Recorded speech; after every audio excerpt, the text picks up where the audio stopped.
میرے گھر والے کہنے لگے کھانا چھوڑ دیں، پہلے اس کی بات سن لے۔ میں نے کہا پتر کیا ہوا، کسی نے مارا ہے کسی استاد نے؟ کہنے لگے نہیں حضرت، گھر فون کیا تھا تو میری اماں اور ابا کی لڑائی ہو رہی ہے۔ بچہ کانپ رہا ہے، ٹانگیں کانپ رہی ہیں۔ میں نے کہا کیا ہو کیا گیا تمہیں پتر، لڑائی ہو رہی ہے تو گھروں میں ہو ہی جاتی ہے۔ کہنے لگے نہیں آپ کو پتہ نہیں، وہ بڑا سخت لڑتے ہیں۔ میرے والد جب میری والدہ کو مارنے کے لیے آگے بڑھتے ہیں تو ہم سارے چارپائیوں کے نیچے چھپ جاتے ہیں، ہمیں خوف آتا ہے، وہ منظر خطرناک ہوتا ہے۔ یہ کون تکلیف دے رہا ہے اپنے بچوں کو؟ یہاں بیٹھے ہمارے ہاں میلوں دور رہتے تھے اس کے گھر والے، تو وہ تکلیف میں تھا، تو گھر میں کیا کیفیت ہوگی؟ اگر حوصلہ ہو، صبر ہو، قناعت ہو، اللہ کے دیے ہوئے تھوڑے رزق پر ہمیں راضی رہنا آتا ہو، ہمارے گھروں میں سکون آئے، اطمینان آئے، ہم جو زندگی بڑی خوشی خوشی گزار سکتے ہیں۔ ہمارے مزاجوں کا لالچ، ہماری طبیعتوں کی بے راہ روی، ہماری جھوٹی انا کا بت، ان ساری چیزوں کو ختم کر دیتا ہے۔ اپنی زندگی کے اندر اگر ہم وہ کردار اپنے بچوں کو دیں جس کردار میں موبائل بھی ہو، جس میں گاڑی بھی ہو، جس میں پیسے بھی لا کے ابا دراز میں رکھتا ہو، لیکن والد کا گھر میں مصلی بھی موجود ہو، اس کی کوئی تسبیح بھی ہو، وہ یہ بھی کہتا ہو کہ خدا نے اپنے فضل سے آج 5,000 دیا ہے تو اس میں 1,000 غریبوں کا بھی ہے، اس میں تھوڑا سا میں نے اللہ کی رضا کے لیے بھی رکھا ہے۔ اگر کوئی مشکل آ جائے تو وہ باپ اور ماں کو صبر کرتا ہوا دیکھتے ہوں، اگر ایک باپ کر بات کرے تو دوسرا برداشت کرتا ہو۔ خدا را اپنی اولادوں کو اس اذیت کا شکار نہ کرو۔ اپنے گھروں کے اندر وہ خودداری، وہ پیار، وہ وقار، وہ محبت، وہ انداز۔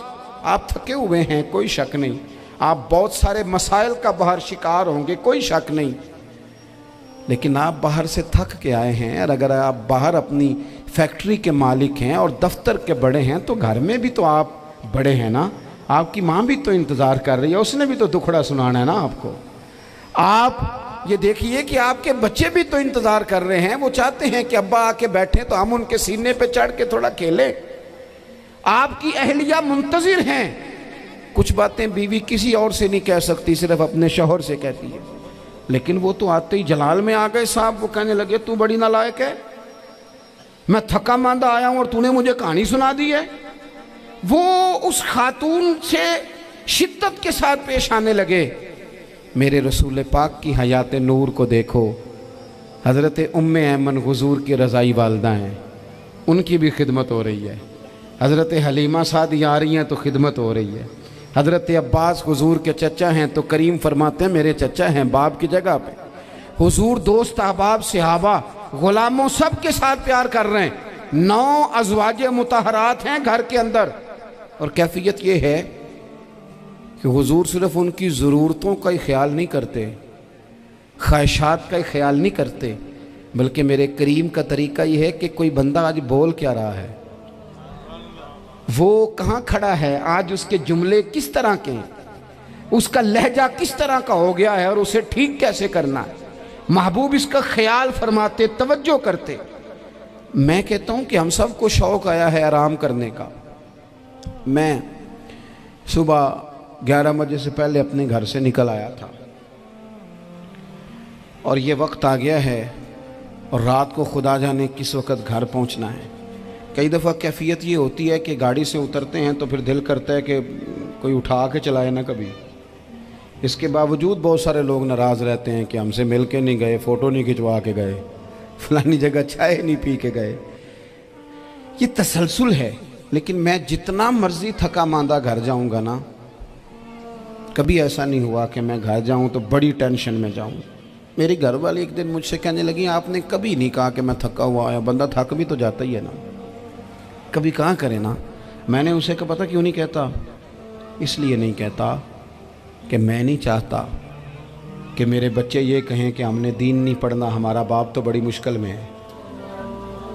ہم اپنے کام کے بارے میں اپنے گھر میں شکوے کرتے ہیں۔ آپ کسی بچے سے پوچھ لیں کون سا کام کرنا ہے، کہنا جڑا ابا جی کر دے رہے ہیں وہ نہیں کرنا۔ کیوں کہ ابا جی ہر روز تو کہتے ہیں میں بڑا الجھ گیا ہوں، یہ کام بڑا مشکل ہے۔ میں چاہتا ہوں کہ میں اپنے بچوں کو یہ بتاؤں کہ پتر میں تو جدھر جاتا ہوں پھول ہی پھول ہیں، میں تو جدھر سے گزرتا ہوں محبت ہی محبت ہے، میں تو جدھر سے دیکھتا ہوں دعائیں ہی ملتی ہیں، تاکہ ان کا شوق پیدا ہو۔ میرے عزیز، آپ تھوڑا سا دل بڑا کریں۔ اگر آپ ایک کی وجہ سے پورا گھر سکون میں آ جاتا ہے تو آپ دل بڑا کیوں نہیں کرتے؟ جگہ ڈھونڈتے ہیں بس مجھے کوئی تنگ نہ کرے، کوئی میری باپ ماں بدولت کو کوئی پریشان نہ کرے۔ بخاری شریف سنیے، حضرت عائشہ صدیقہ رضی اللہ تعالیٰ عنہ بیٹھی ہیں، حضور فرمانے لگے عائشہ آج ایک بات نہ بتاؤں تمہیں؟ یا رسول اللہ بتائیے۔ حضور فرمانے لگے جب تم مجھ سے ناراض ہوتی ہو تب بھی مجھے پتہ چل جاتا ہے، اور جب راضی ہوتی ہو پھر بھی پتہ چل جاتا ہے۔ تو حضرت سید عائشہ صدیقہ بات سن کے بڑی خوش ہوئیں، یا رسول اللہ وہ کیسے؟ حضور فرمانے لگے کبھی کبھی تم قسم اٹھاتی ہو۔ یا رسول اللہ ہاں۔ فرمایا جب ہوتی ہو نا راضی، خوش، تو پھر کہتی ہو مجھے رب محمد کی قسم صلی اللہ علیہ وسلم۔ پھر تم میرے نام کے ساتھ رب کریم کا نام ملا کے قسم اٹھاتی ہو، رب محمد کی قسم۔ یا رسول اللہ بالکل ایسے ہی ہے۔ اور فرمایا جب تمہارے دل میں کوئی بات ہوتی ہے نا تو پھر تم کہتی ہو مجھے رب ابراہیم علیہ السلام کی قسم، پھر تم رب محمد نہیں کہتی۔ یہ بخاری مسلم میں موجود ہے۔ حضرت عائشہ صدیقہ نے تو بات سنی تو کھل گئی طبیعت، کہنے لگی کریم صدقے جاؤں، یہاں تک خیال فرماتے ہو؟ کس کے جملے کہاں پہنچ گئے، یہاں تک خیال ہے؟ فرمایا مجھے پتہ چل جاتا ہے کہ تمہاری کیفیت کیا ہے، کہاں کھڑی ہو۔ او بھئی ہم تو اپنی ماں کا بھی خیال نہیں رکھتے۔ اللہ تبارک و تعالی اپنے بندوں پر بڑا مہربان ہے، وہ اپنے بندوں کو معاف کرنے والا ہے، اپنے بندوں پر رحمت کرنے والا ہے۔ ہم اللہ تعالیٰ کے عاجز بندے ہیں، خواہشات نفسانیہ کئی دفعہ معاذ اللہ غالب آتی ہیں، غلطیاں ہو جاتی ہیں، اور ان غلطیوں کی پاداش میں انسان اپنی جان پر زیادتی کرتا ہے۔ اللہ تعالیٰ معاف کرے تو اس کا سفر اللہ کے عذاب کی طرف ہوتا ہے۔ اب ہمیں یہ حکم ہے کہ ہم سب بار بار استغفار کریں اپنے رب کی بارگاہ میں، اس کے حضور توبہ کریں، اللہ سے معافی کے خواستگار ہوں۔ نبی پاک علیہ الصلوۃ والسلام نے تعلیم امت کے لیے فرمایا ہے کہ میں دن میں 100 بار اپنے رب سے استغفار کرتا ہوں۔ بار بار اس کی طرف رجوع کیا جائے، بار بار اپنے رب کے حضور معافی مانگی جائے، اور بار بار جائزہ لیا جائے اپنے اعمال کا۔ بار بار کوشش کی جائے کہ ہم اپنے آپ کو سنواریں، ہم اپنے آپ کو بدلیں، اپنے اندر تبدیلی لائیں، ہم ایسے اعمال کریں جس کی برکت سے اللہ تعالی ہمیں معاف فرمائے۔ اللہ جزائے، بڑی مہربانی، جزاک بڑی مہربانی۔ کوشش کریں کہ ہم بار بار اپنا حساب کریں، محاسبہ کریں۔ ہمارے ہاں یہ ہوتا ہے کہ لوگ اپنی جسمانی صحت کا تو بڑا خیال رکھتے ہیں کہ میری طبیعت ٹھیک نہیں، ٹیسٹ کرا لوں، یہ چیز کھاؤں، یہ نہ کھاؤں، میں غور کروں کہ کس چیز سے میری طبیعت خراب ہوتی ہے، کس سے بہتر ہوتی ہے، اس کا بڑا لحاظ اور خیال کیا جاتا ہے۔ لیکن روحانی زندگی کس سے برباد ہوتی ہے، کون سے گناہ ہیں جو باطن کو اجاڑ دیتے ہیں، دل کو تباہ کر دیتے ہیں، اخلاق کا جنازہ نکال دیتے ہیں، اس پر ہم غور نہیں کرتے۔ اپنی ساری زندگی اپنا ظاہر سنوارنے میں گزار دیتے ہیں، اور دل جس پر رب کریم کی نظر کرم رہتی ہے اس پر ہم توجہ نہیں کرتے۔ سب سے پہلے تو اپنا محاسبہ کریں زندگی میں۔ حضرت عمر رضی اللہ تعالیٰ عنہ ایک جملے میں بات بہت بڑی ارشاد فرما گئے۔ آپ فرماتے ہیں کہ اپنا حساب کرو اس سے پہلے کہ تمہارا حساب کیا جائے، پھر حساب کیا جائے گا تمہارا پھر مشکل ہوگی، تو ابھی سے اپنا حساب کیا جائے۔ اب ان لوگوں کا معاملہ ہے جو دنیا سے رخصت ہو گئے۔ انسان خیر اور بدی اس کا مجموعہ ہوتا ہے. انسانوں میں نیکیاں بھی ہوتی ہیں، کمزوریاں بھی ہوتی ہیں. اب ہم میں سے جو دنیا سے رخصت ہو گئے ہیں ان کے تعلق سے ہمارے کوئی ذمہ داریاں ہمارے ذمے بچتی ہیں. ایک تو ہم سب کا معاملہ ہے، وہ میں نے پہلے عرض کر دیا کہ ہمیں اپنا حساب کرنا ہے، اپنے معاملات کو دیکھنا ہے، استغفار کرنا. پھر یہ کہ جو لوگ رخصت ہو گئے ان کے لیے کیا کریں. تو چونکہ انسان میں کمیاں بھی ہوتی ہیں، خوبیاں بھی ہوتی ہیں، تو سب سے پہلے تو اللہ کے حبیب علیہ السلام نے ہمیں فرمایا ہے کہ اذکروا محاسن موتاکم. جب تم میں سے کوئی رخصت ہو جائے تو اس کی اچھی اچھی باتوں کا ذکر کرو. ایسا نہیں کہ انسان میں ساری خوبیاں ہی ہوں گی، لیکن تم خوبیاں تلاش کر کے ان کا بیان کرو. تم زمین پر اللہ کے گواہ ہو. ایک تو جب بھی کسی جانے والے کا ذکر کریں خیر کے ساتھ کریں، بھلائی کے ساتھ کریں، اچھے لفظوں کے ساتھ کریں. کہیں کوئی کمی یاد آئے بھی تو اب اسے چھوڑ دے، وہ بندہ رخصت ہو گیا. اس کا ذکر خیر کے ساتھ کرنا، اس کو ذہن میں ضرور بٹھائیں. دوسری بات یہ کہ جب کوئی دنیا سے جائے تو اس کی طرف سے ایصال ثواب کریں، یعنی ایسے اعمال کرے جن کی وجہ سے اسے ثواب پہنچے. اب ہمارے ہاں جو رسم و رواج بعض بن گئے ہیں، بڑی بڑی دیگیں، بڑے لاؤ لشکر، نامی گرامی بندہ ہے تو نامی گرامی آؤ جاؤ تو کھانے تو بڑا جلسہ تو پتہ لگ جائے لوکاں نوں. تو پہلے تو یہ یاد رکھو جس کام میں تھوڑی سی بھی ریاکاری ہو اس پر اللہ کی بارگاہ سے اجر کی امید کیسے رکھتے ہو؟ جب تک عمل خالص لوجہ اللہ نہیں ہوتا، جب اس پر ثواب مل نہیں رہا تو جائے گا کیسے؟ جتنا آپ عمل چھپا کے کریں گے، جتنا آپ عمل اللہ کی رضا کے لیے کریں گے، اتنا ثواب زیادہ ہوگا، جانے والے کو فائدہ زیادہ ہوگا. وہ میں ختموں پہ جاتا ہوں کئی دفعہ تو وہ کہتے ہیں اتنے لاکھ روپیہ مسجد کو دیا، اس کا بھی اعلان کر دیں. اتنے قرآن پاک پڑھے ہیں تو اس کا بھی اعلان کر دے. کس کو بتا رہے ہو اعلان کر کے؟ اللہ کو تو پتہ ہے تم نے کیا پڑھا ہے. یہ پرچیاں پڑھ پڑھ کے کس بات کی سنا رہے ہو؟ کیا مطلب ہے اس کا؟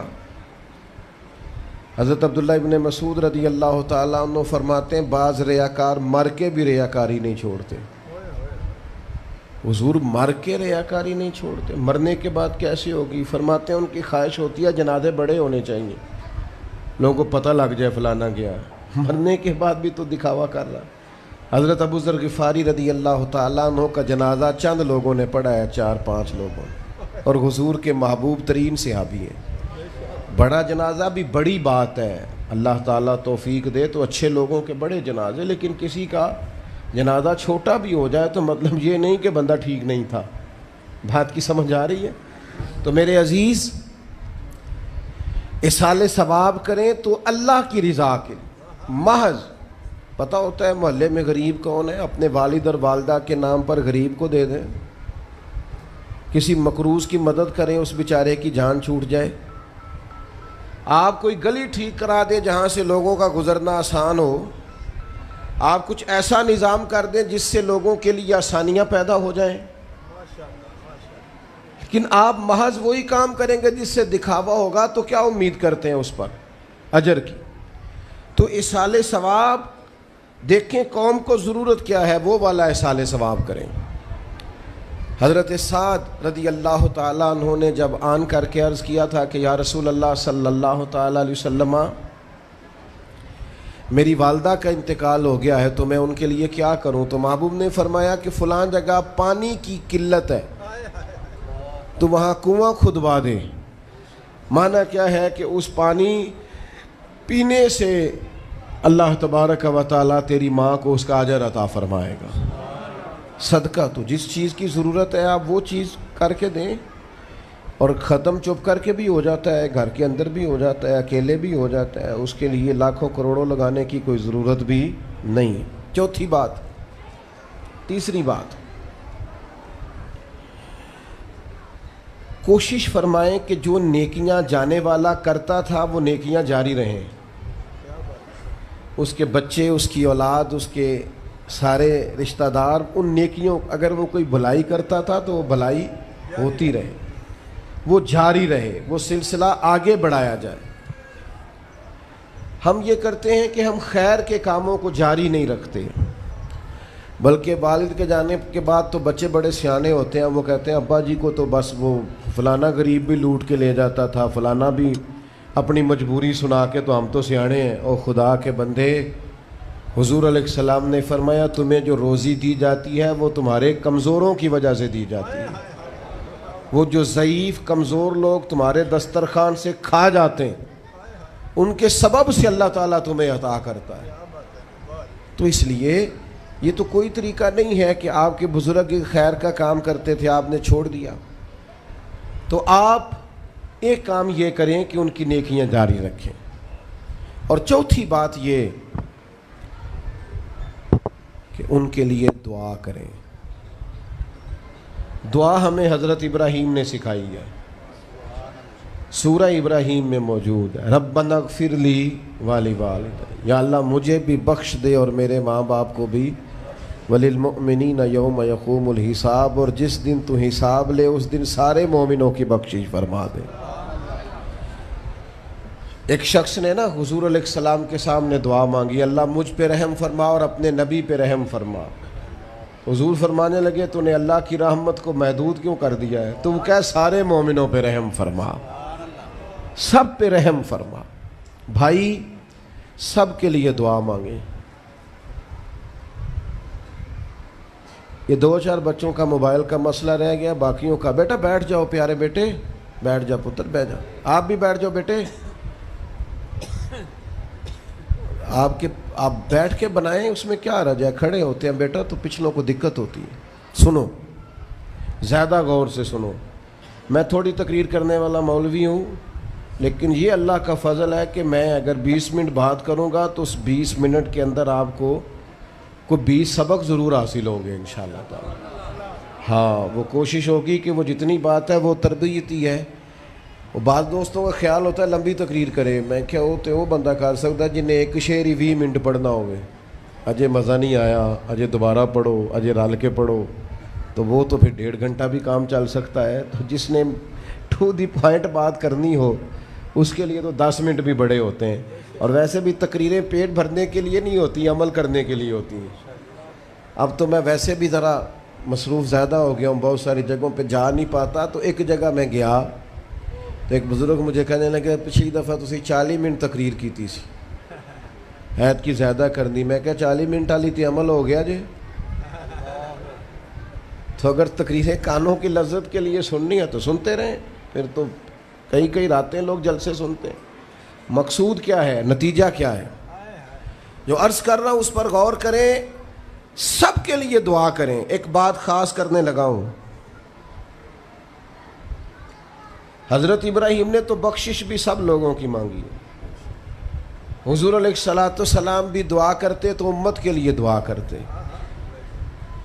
کبھی اپنے بھائی کے لیے بھی تو دعا کرو نا یار، اللہ تعالیٰ اسے بھی ذرا زیادہ روزی دے۔ بھتیجوں کے لیے بھی دعا کرو، بھانجوں کے لیے بھی کرو۔ توجہ ہے آپ کی میری بات؟ ادھر دیکھیں جی، غور کریں بات۔ ویسے دعا کرنی چاہیے کہ نہیں محلے داروں کے لیے کہ یا اللہ ادھر والا پڑوسی بھی امیر کر دے، تو ایس پاسے والا بھی ہنس دے ہو ہاں نہ نہیں کر دے۔ یہ دعا مانگنی چاہیے کہ یا اللہ میرے پڑوسیوں کو، نہیں آپ بول ہی نہیں رہے، تسا کتوں منگنی دعا؟ منگنی چاہیے نا، مانگتے ہیں ہم۔ ایسی ہوا چلی ہے کہ ہر شخص سوچتا ہے تمام شہر جلے بس ایک میرا گھر نہ جلے۔ او خدا کے بندے، کبھی محدود نہ کر خدا کی رحمت، سب کے لیے مانگ اس سے، وہ بڑا کریم ہے۔ تو کہہ یا اللہ سب کو دے اور سب کے صدقے ہمیں بھی دے۔ لیکن ہم نہ دعاؤں میں بھی اپنا ظرف اور حوصلہ بڑا نہیں کرتے، گنجائش پیدا نہیں کرتے۔ دیکھو داتا گنج بخش علی حجویری رحمۃ اللہ علیہ نے لکھا ہے کہ ایک بندہ نا حج کرنے گیا تو ہر جگہ دعا مانگتا تھا، یا اللہ میرے دوستوں کو نیک کر دے، یا اللہ میرے دوستوں کو نیک کر دے۔ عرفات میں بھی، منا میں بھی، مزدلفہ میں بھی، بیت اللہ شریف کے پاس بھی، ہر جگہ یا اللہ میرے دوستوں کو اچھا کر دے۔ تو ایک بندے نے اسے کہا یار یہ عجیب دعا کرتا ہے تو، میرے دوستوں کو نیک کر دیں, اپنے لیے بھی تو مانگنا. تو کہنے لگا اللہ کے بندے میں ہر وقت دوستوں کے بیچ رہتا ہوں, اگر وہ نیک ہو گئے تو میں بھی انشاءاللہ ہو جاؤں گا. ان کی صحبت میرے اوپر بھی اچھا اثر ڈالے گی, چونکہ رہتا جو ان کے بیچ ہوں. ہمارا علاقہ امیر ہو گیا تو انشاءاللہ ہم بھی ہو ہی جائیں گے. لوگوں کے رزق میں برکت ہوگی تو ہمارے رزق میں بھی تھوڑا سا نا کشادہ دل کریں ہر معاملے میں. اور سنیں حدیث پاک, نبی کریم علیہ الصلوۃ والسلام نے فرمایا جو دعا اپنے بھائی کی غیر موجودگی میں اس کے لیے مانگی جاتی ہے نا, اللہ وہ دعا جلدی قبول فرماتا ہے. اور حضور فرماتے ہیں جب تم اپنے بھائی کی غیر موجودگی میں اس کے لیے دعا مانگتے ہو, اللہ تمہارے سرانے فرشتہ کھڑا کرتا ہے, اور فرشتہ کہتا ہے مالک جو یہ اس کے لیے مانگ رہا ہے پہلے اسے عطا فرما. تو کیسی سعادت کی بات. لیکن سینہ کشادہ کرنا پڑے گا, دل بڑا کرنا پڑے گا, حوصلہ بڑا کرنا پڑے گا. جب تک دل, طبیعت, حوصلہ یہ بڑا نہیں ہوتا اتنی دیر تک لطف. حضور کی ساری امت کے لیے دعا مانگیں کہ اے اللہ جتنے خوش عقیدہ ہیں محبوب کے غلام سب کو جنت عطا فرما, سب کے لیے کھول دے دروازے جنت کے. دعا اللہ کی. اچھا پھر دعا مانگنی بھی ذرا ذوق سے چاہیے.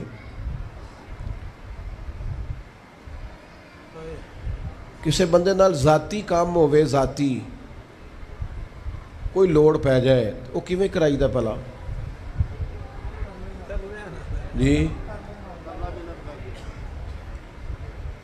تو ان پتہ ہے سارے انو گل دا. السلام علیکم جناب, کہندا وعلیکم السلام, کتھے ہو جی, میں تے دور ہاں کدھرے تسی حکم کرو. کہندا نہیں ٹیلی فون والی گل ہی نہیں, مینوں مل کدھرے. اور رات کو کسی وقت کہتا میں 2 بجے آؤں گا, میں جاگنا یار مجبوری بڑی ہے, تو پاویں 3 بجے آ مر مینوں مل کے سویں.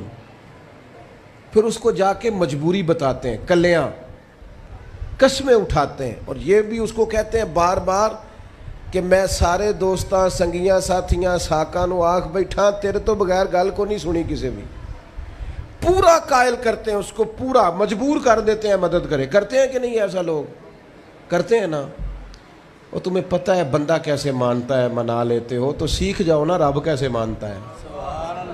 کبھی بیٹھو نا اکیلے مصلی بچھا کے اور کہو نا اس سے کہ مالک تیرے سوا کدھر جائے, کس سے کہیں, کس کی بارگاہ میں عرض کریں, کون ہے جس کے حضور جائیں.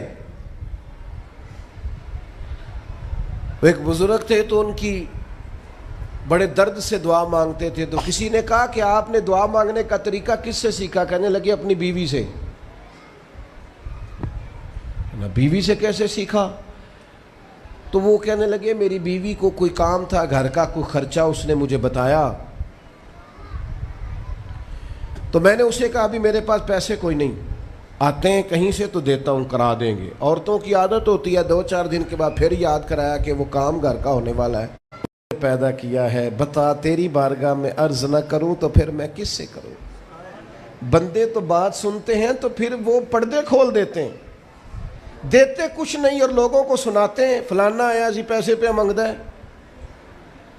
ایک سنگی سی ایک دفعہ تے انہیں پائی دا تگڑا ہے چنگا, دور کسی سنگی کو لونے کو مدد لئی تھوڑی. میں نے کہا یار تیرا بھائی ٹھیک ٹھاک ہے, وہ کہتا ہے دیندا تے ہے پر بدنامی بڑی کرتا ہے, سب نو دس چھڑتا ہے. عزت رب کی بارگاہ میں بندہ عرض کرتا ہے تو بندے کا پردہ بھی رہ جاتا ہے اور وہ عطا بھی کر دیتا ہے. میرے دوستو دعائیں شوق سے مانگو, دعائیں درد سے مانگو. وہ اکبر الہآبادی نے کہا تھا مصیبت میں بھی اب یاد خدا ہم کو نہیں آتی. دعا منہ سے نہ نکلی, جیبوں سے عرضیاں ہی نکلیں. دفتروں میں درخواستیں جمع کرانے کے لیے بڑا وقت ہے, اس کی بارگاہ میں کیوں نہیں بیٹھتے؟ اس کے حضور حاضر کیوں نہیں ہوتے جو پردہ پوشی کرے, اپنے بندوں کو نوازے؟ اور 10 منٹ نکال کے اس کی بارگاہ میں آ تو صحیح. حضور فرماتے ہیں رب کہتا ہے میرا بندہ جب میری بارگاہ میں ہاتھ اٹھاتا ہے مجھے حیا آتی ہے, میں خالی واپس کیسے کروں. جاتے ہی نہیں, عرض ہی نہیں کرتے. دعا تو مومن کا ہتھیار ہے, طاقت ہے بندے کی, شان ہے. ہر دکھ سکھ رب رسول کی بارگاہ میں کہے.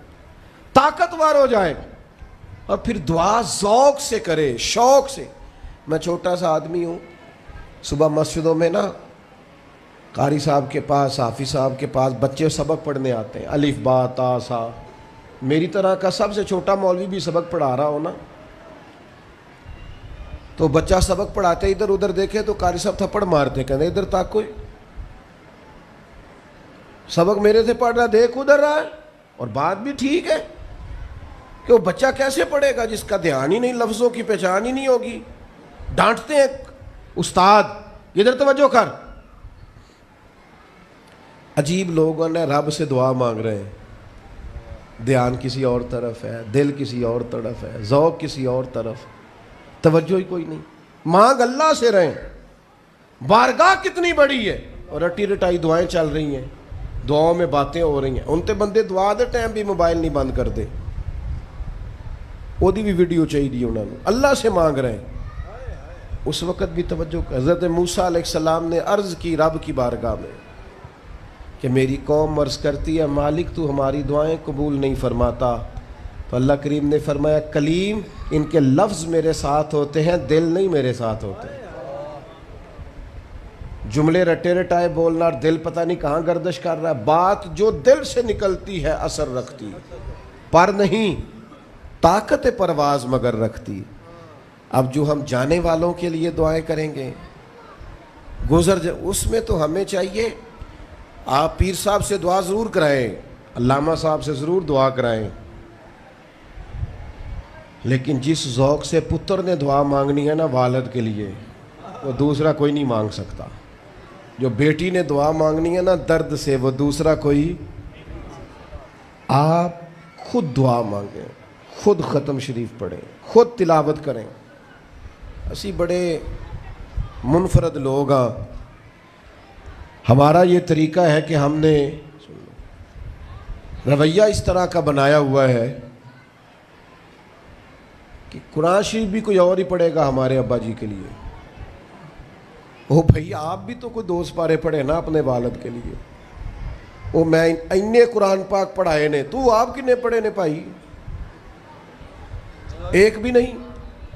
وہ سارے مدرسے کے بچے. اور پھر آپ نے ناراض نہیں ہونا میری بات سے.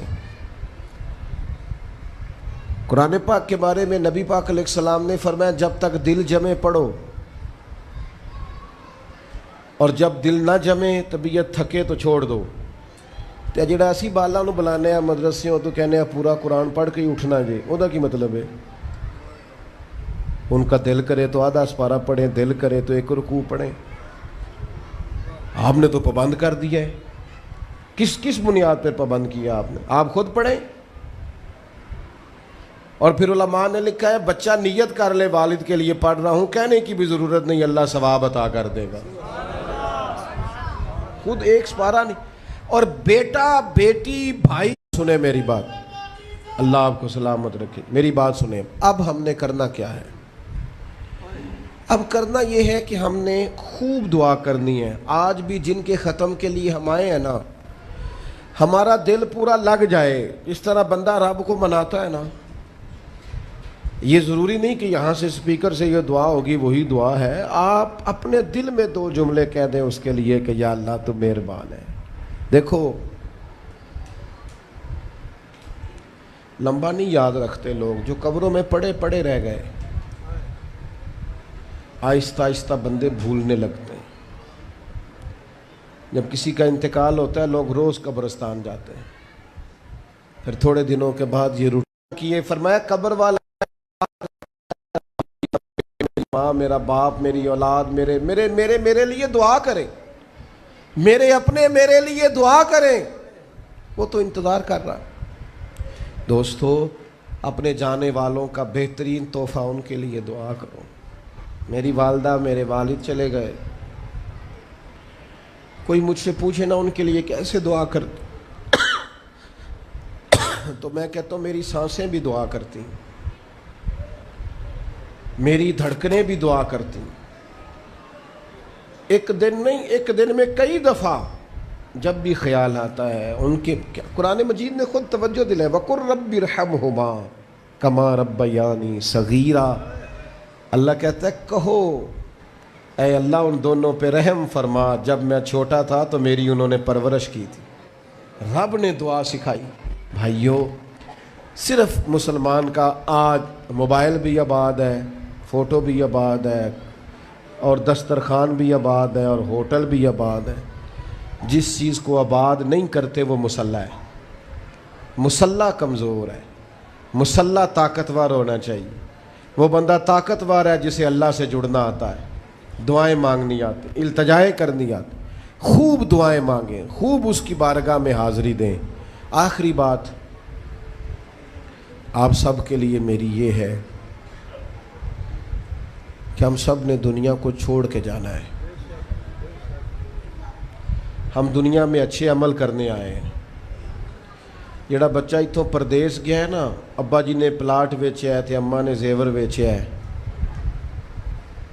تو وہ باہر کام نہ کرے تو جڑے اتوں کو بندہ جائے وہ کہندے یار تو کڈا بیوقوف ہے، تیری ماں پیو نے جڑے کام کر لیا تو وہ کردا ہی نہیں، ویلا پھرنا ہے۔ اور پھر میں نے سیانے لوگ دیکھے ہیں سعودی عرب میں 40 سال گزارتے ہیں پر وہاں گھر نہیں بناتے۔ دبئی میں، یورپ میں 40 سال گزارے، گھر نہیں کوئی، بلکہ جو کمبل خریدا تھا نا جاتے وقت واپسی تک وہی کمبل ہے۔ کیوں؟ کہ وہ سمجھتے ہیں گھر تو پاکستان میں۔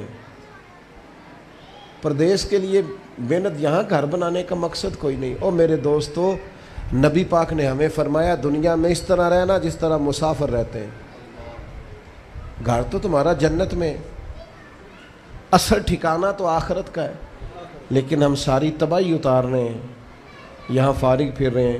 آپ نے ناراض نہیں ہونا، ڈھیر سارے بندے بے نمازی ہیں اور بلا وجہ بے نمازی ہیں، کوئی وجہ نہیں۔ جو بندہ کہتا ہے نماز کے لیے ٹائم نہیں ملتا، جھوٹ بولتا ہے، کیونکہ رب کہتا ہے لا یکلف اللہ نفسا الا وسعہا، جو بوجھ کوئی اٹھا نہ سکے میں ڈالتا ہی نہیں۔ تو ہم نماز پڑھ سکتے تھے تو اللہ نے فرض کی ہے، ٹھنڈے اے سی لگ گئے، اب فجر میں آنکھ ہی نہیں کھلتی۔ او خدا کے بندو، اس وقت سے ڈرو جب اے سی بھی ہو، کمرہ بھی ہو، پر نیند ہی نہ آئے۔ آج نیند ضرور کرو پر غافلوں والی نہ کرو۔ فجر کی نماز بر وقت، آج کل ہی تو موقع ہے فجر پڑھنے کا جب رات چھوٹی، اب بھی تو مزہ آتا ہے، بندہ تھوڑی قربانی دے کے اٹھتا ہے۔ یہی تو ٹائم ہے کہ آپ وقت پہ آئیں۔ اور یہ ذمہ داری ہے گھر کے بزرگوں کی کہ وہ جس طرح ناراض ہوتے ہیں نا میری روٹی کیوں نہیں ٹائم نہ پکی، انہیں ناراض ہونا چاہیے کہ تم نے نماز کیوں نہیں پڑھی، لیکن وہ ذات کے لیے ناراض ہوتے ہیں، دین کے لیے ناراض ہی نہیں ہوتے۔ اس پر ضرور توجہ کریں، بالخصوص اپنی نماز کا خاص۔ اور نوجوانوں سے کہوں گا، جو بندہ جوانی میں نمازی نہیں نہ ہوتا، بڑھاپے میں اس کے لیے عادت ڈالنا مشکل ہوتا ہے۔ ابھی سے نمازی ہو جاؤ، بڑا مزہ آئے گا، زندگی مینج ہو جائے گی۔ ہم تو بھائی ٹائم کے اتنے پابند ہی نہیں رہے، ساڈا تے ٹائم ہی ہے وے، زور تو پہلا زور تو بعد، عصر تو پہلا تے عصر تو، ہر چیز نماز کے ساتھ سیٹ ہے۔ بڑا مزہ آئے گا اگر اس کے ساتھ آپ کی زندگی ساری ترتیب پا جائے۔ دعا کرتا ہوں اللہ ہماری حاضری قبول فرمائے۔